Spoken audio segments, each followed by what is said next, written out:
Paano kung tumayo ka ngayon sa harap ng hukom ng buong sansinukob at ang ebidensya ay ang buhay mo?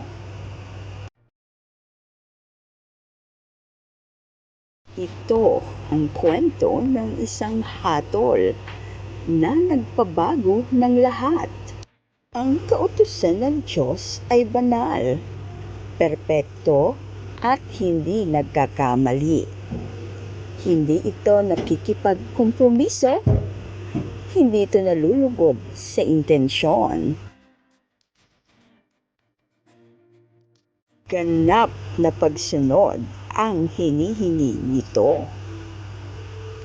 At tulad ng lahat ng tao, nagkulang si John Mark. Binuksan ang talaan ng kanyang buhay. Bawat kasalanan, bawat pagkukulang, walang natago.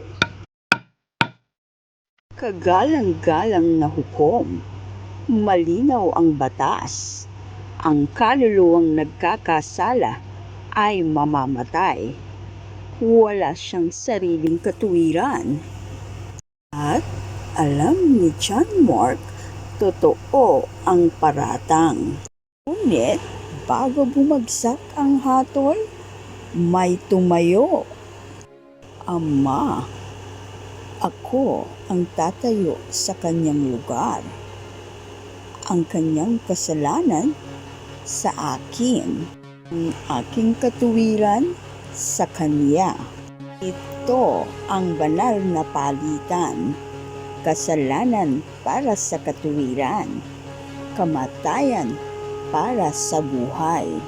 Tinuri ng hukom ang ebidensya at tiningnan ng kanyang anak. Batay sa ganap na katuwiran ni Kristo, ipinapahayag ko si John Mark, pinawalang sala. Pumasok siyang hinatulan, lumabas siyang tinanggap.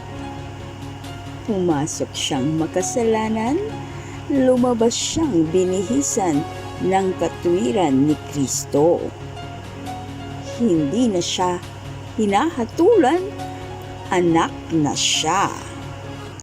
Ito ang legal na katotohanan ng Ebanghelyo.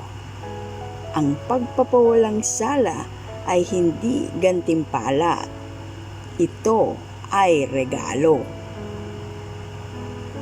At kung ikaw ay sasampalataya, ang parehong hatol ay maaari ring maging iyo.